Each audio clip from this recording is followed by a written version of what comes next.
இந்த பதிவு யாருக்குன்னா, அப்பா அத்தா பேச்சை கேட்காம ஊர் சுற்றிட்டு இருக்க பசங்களுக்கு. திருவண்ணாமலையிலேருந்து ஒரு நண்பர் கால் பண்ணார். அண்ணா, எனக்காக ஒரு பதிவு போடுங்கண்ணே அப்படின்னாரு. என்னன்னான்னு கேட்டேன். என் புள்ளனா எனக்கு உயிர்ண்ணே, எனக்கு இருக்கிறது ஒரே ஒரு புள்ளண்ணே, அவன் மேலே அளவு கடந்த பாசம் வச்சுருக்கண்ணே. ஆனால் அவன் சொல்கிற பேச்சை கேட்க மாட்டான். தேவையில்லாத ஃப்ரெண்ட்ஷிப் கூட கூடி தேவையில்லாத பழக்க வழக்கத்தெல்லாம் பண்ணுறான். நானும் கூப்பிட்டு கண்டித்து பார்த்துட்டேன், கண்டிச்சும் கேட்க மாட்டான். திரும்ப திரும்ப அதே தப்பை பண்ணுறான். மேலும் மேலும் கண்டிச்சா ஏதாவது பண்ணிப்பானோன்னு பயமாக இருக்குது.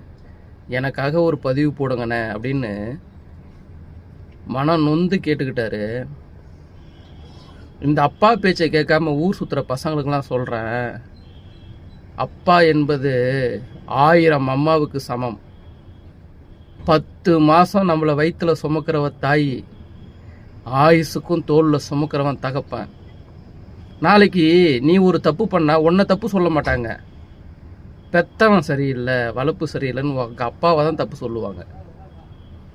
அப்பாவுடைய அருமை தெரியணும்னா நீ அப்பனா மாறி உனக்கு ஒரு புள்ள பிறந்து உன் புள்ள அதே தப்பை பண்ணும்பொழுது தான் அப்பாவுடைய அருமை தெரியும்.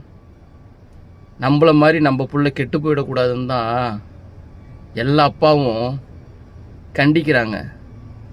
இது தெரியாமல் நிறையா பேர் எப்போ பார்த்தாலும் திட்டிக்கிட்டே இருக்காரு, எப்போ பார்த்தாலும் சண்டை போட்டுக்கிட்டே இருக்காரு. சி, என்ன மனுஷன் அவன் அப்படின்னு அப்பாவை மனநோக பேசுகிறீங்க. அப்பாவை மட்டும் மனநோக பேசாதீங்க. ஏன்னா அப்பா அப்பா தான். அப்பா இல்லைன்னா ஒன்றுமே இல்லை.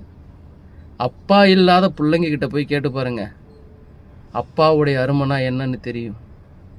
அப்போ உங்களுக்கு புரியும். அப்பாவை கஷ்டப்படுத்தாதீங்கப்பா.